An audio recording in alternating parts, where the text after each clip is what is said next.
Good morning my dear students, welcome back to my YouTube channel in star education. तो बच्चों कैसे हैं आप सभी? आई होप आप सभी अच्छे होंगे।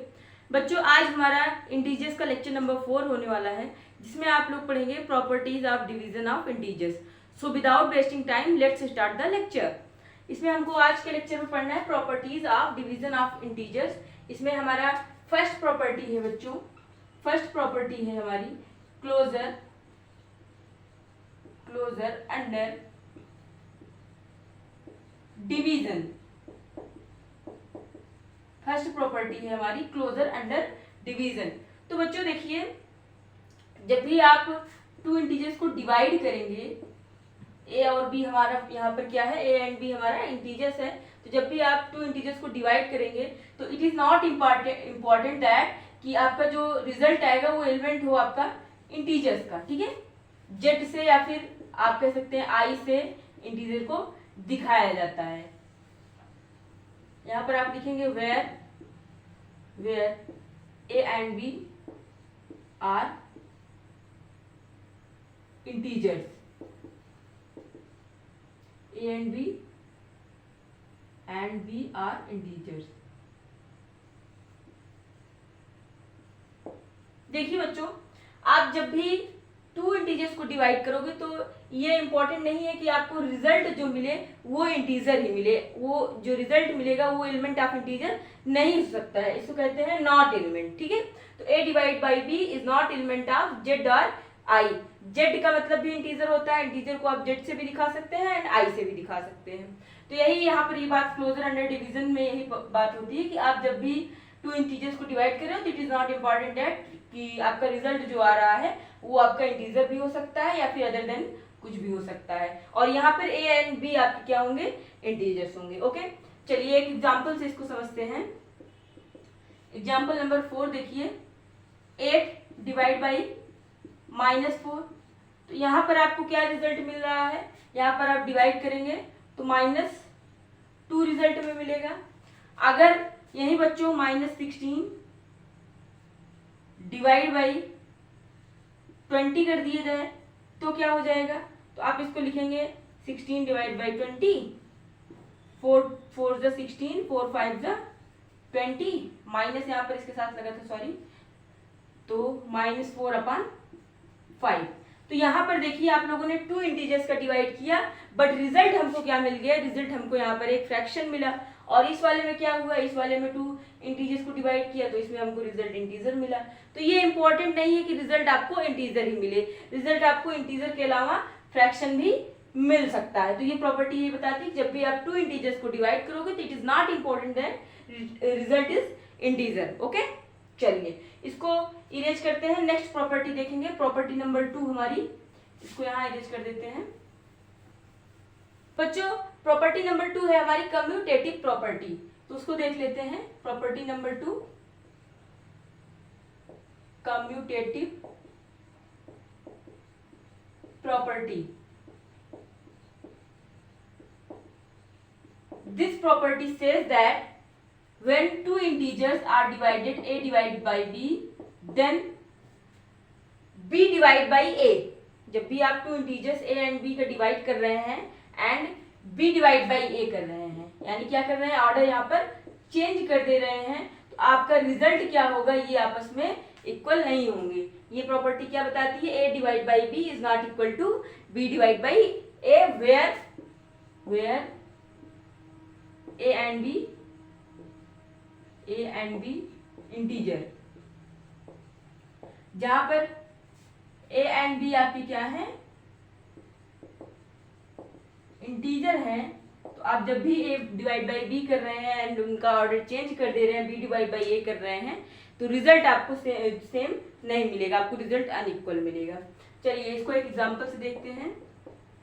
एग्जांपल नंबर 1 हम करते हैं बच्चों, 4 डिवाइड बाई -2, तो आपको क्या रिजल्ट मिलेगा, यहाँ पर -2 मिलेगा। अगर यही हम लोग बच्चों -2 डिवाइड बाई 4 कर दें तो क्या रिजल्ट मिलेगा, -2/4, 2 1 जा 2, 2 2 जा 4, फ्रैक्शन में आपको मिल जाएगा 1/2।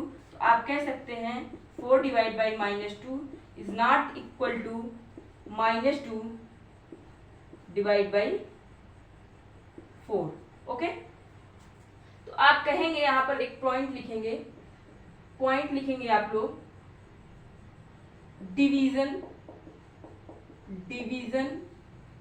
इज नॉट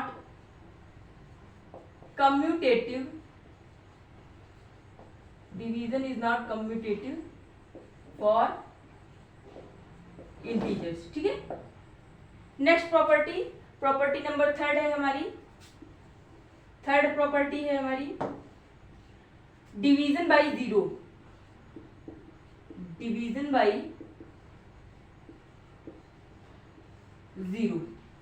अब देखिए बच्चों, अगर आप किसी इंटीजर ए में डिवाइड कर रहे हैं 0 से, तो ये आपका क्या हो जाएगा, इट इज नॉट डिफाइंड, ये आपको डिफाइंड नहीं होगा, मैथ्स की लैंग्वेज में ये आपको डिफाइंड नहीं मिलेगा।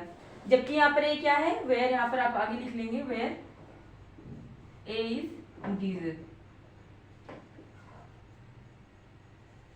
जबकि यहाँ पर आपका ए क्या है, इंटीजर है, लेकिन फिर भी आप 0 से इसको जब डिवाइड करेंगे तो ये आपका डिफाइंड नहीं होगा। इसका मतलब है बच्चों, अगर यहाँ पर ए की वैल्यू कुछ हम लोग ले लेते हैं, जैसे 10 ले लेते हैं, ठीक है, तो 10 डिवाइड बाई आप 0 करेंगे तो ये डिवाइड ही नहीं होगा भाई। 0 को आप 10 से डिवाइड करेंगे, ऐसे 0 बार जाएगा, ठीक है, यहाँ पे फिर से 10 आ जाएगा, डेसिमल बढ़ाएंगे, फिर 0 बार जाएगा, फिर 10 आ जाएगा, फिर 0 बार जाएगा, फिर सब्ट्रैक्ट करेंगे तो 10 मिल जाएगा।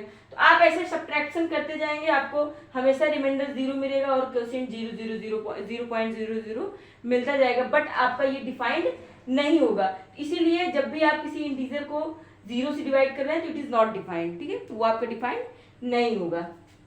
चलिए इसको इरेज कर देते हैं। इसी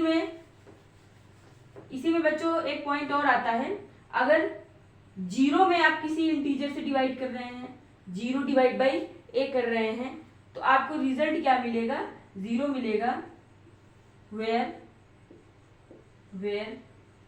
ए इज एन इंटीजर, जबकि ए आपका क्या होगा, एक यहाँ पर इंटीजर होगा, यहाँ पर एन नहीं लिखे, ठीक है, तो क्या होगा, where A is an integer, जबकि आपका ए क्या है, यहाँ पर इंटीजर है। तो इसको देखिए, इसको अगर ए की वैल्यू यहाँ पर हम कुछ मान लेते हैं, for example suppose that 0 divide by 5 है, आप इसको ऐसे लिखोगे 0 डिवाइड बाई 5, यानी अगर यहाँ पे आप डिवाइड करिए इसको, 5 से 0 में डिवाइड आप कर सकते हैं, 0 बार जाएगा, 0 कट्टम कुट, क्या मिला हमको, 0 मिला, तो इट इज डिफाइंड, ठीक है। जब भी आप 0 में किसी इंटीजर से डिवाइड करेंगे तो आपको रिजल्ट क्या मिलेगा, रिजल्ट आपको 0 मिलेगा। Okay, it is clear that. चलिए अब इसको हम इरेज करते हैं बच्चों। नेक्स्ट प्रॉपर्टी हम लोग देखेंगे, नेक्स्ट प्रॉपर्टी है हमारी डिवीजन आइडेंटिटी, तो इसको मैं इरेज कर देती हूँ। सो बच्चों हमारा नेक्स्ट प्रॉपर्टी नंबर 4 है डिवीजन आइडेंटिटी। ये एक आपकी आइडेंटिटी है, डिवीजन आइडेंटिटी। अब देखिए डिवीजन आइडेंटिटी क्या है बच्चों, जब भी आप किसी इंटीजर को, when we divide any integer by 1, then result is again same integer, यानी आप किसी इंटीजर को अगर 1 से डिवाइड करते हैं तो अगेन आपको रिजल्ट में वही सेम इंटीजर मिल जाएगी। सपोज एग्जाम्पल ले लीजिए, यहाँ पे एग्जाम्पल लिख देते हैं, 5 डिवाइड बाई 1 कर रहे हैं, तो इसको क्या लिखेंगे आप, 5/1, तो आप डिवाइड करेंगे तो क्या मिल जाएगा आपको, रिजल्ट में वही सेम इंटीजर मिल जाएगी। -5 डिवाइड बाई, इसको -5 की जगह कर देते हैं -7, डिवाइड बाई 1, तो रिजल्ट क्या मिलेगा, -7 मिल जाएगा, ठीक है। -2 divide by -1, sorry divide by 1 ही हमको करना है, डिवाइड बाई 1 क्या मिल जाएगा, -2। तो ऐसे ही आप अगर किसी भी इंटीजर को किससे डिवाइड कर रहे हैं, 1 से डिवाइड कर रहे हैं, तो रिजल्ट आपको हमेशा अगेन वही सेम इंटीजर मिल जाएगी, जिस इंटीजर से 1 में आप डिवाइड करेंगे, 1 से डिवाइड करेंगे। ओके, नेक्स्ट प्रॉपर्टी नंबर 5 है हमारी एसोसिएटिव प्रॉपर्टी। Associative property. अब देखिए बच्चों, this property says that when 3 integers divided, a divided by b divided by c and grouped them, then result is not equal to a divided by b divided by c। अगर आप इसमें grouping कर रहे हैं, आप 3 integers को divide कर रहे हैं और उसमें क्या कर रहे हैं, ग्रुपिंग कर रहे हैं। जैसे इसमें पहले a डिवाइड बाई b कर रहे हैं, देन जो रिजल्ट हमको मिल रहा है उसको c से डिवाइड कर रहे हैं। ऐसे ही इसमें पहले आप a डिवाइड बाई इसमें आप पहले b डिवाइड बाई c कर रहे हैं, देन जो रिजल्ट हमको b डिवाइड बाई c से मिल रहा है उससे a को डिवाइड कर रहे हैं। तो रिजल्ट आपको क्या मिलेगा, रिजल्ट आपको अनइक्वल रहेगा, यानी आपस में ये इक्वल नहीं होंगे। चलिए एक एग्जांपल से इसको देखते हैं। एग्जांपल से 16 divide by -4 divide by -2। Okay, इसमें पहले इन दोनों का ग्रुपिंग कर देते हैं। Is equal that 16 divide by -4 divide by -2। Okay, अभी बच्चों देखिए यहाँ पर इक्वल का साइन ही लगाए हैं। सॉल्व करके देखते हैं कि पहले इक्वल आता है कि नहीं आता है। जब इक्वल नहीं आएगा तो नॉट इक्वल कर देंगे। ठीक है, -4 को 16 से आप डिवाइड करेंगे तो क्या मिलेगा, -4 मिलेगा डिवाइड बाई -2। अब इधर आप सॉल्व करेंगे, माइनस माइनस कैंसिल हो जाएगा, आपको 2 मिल जाएगा। इधर वाला सॉल्व करते हैं। यहाँ पर आपको 16 डिवाइड ऐसे राइट कर देना है, इसको पहले डिवाइड करना है, तो ये भी माइनस में, ये भी माइनस में, यानी पॉजिटिव में आंसर आएगा। डिवाइड करेंगे तो क्या मिलेगा, 2 मिल जाएगा। अब आगे डिवाइड करेंगे, 2 8 जा 16, तो यहाँ पर हमको आंसर में क्या मिल रहा है, यहाँ पे 2 मिल रहा है, यहाँ पर 8 मिल रहा है, यानी ये आपस में इक्वल नहीं है। तो आप लिखेंगे LHS is not equal to RHS। ठीक है, ये यहाँ पर आपका प्रूफ हो जाता है कि A divide by B divide by C is not equal to A divide by B divide by C। ठीक है, जिसमें आप ग्रुपिंग किए हैं A डिवाइड बाई B का ग्रुपिंग किए हैं और दूसरे वाले में B डिवाइड बाई C का ग्रुपिंग किए हैं। अगर बच्चों आपको वीडियो अच्छा लगा है तो वीडियो को लाइक कर लीजिएगा, चैनल को सब्सक्राइब कर लीजिएगा, बेल आइकन को जरूर प्रेस कर दीजिएगा, जिससे मेरी सारी वीडियोज की नोटिफिकेशन आप तक पहुंचती रहे। Thank you so much.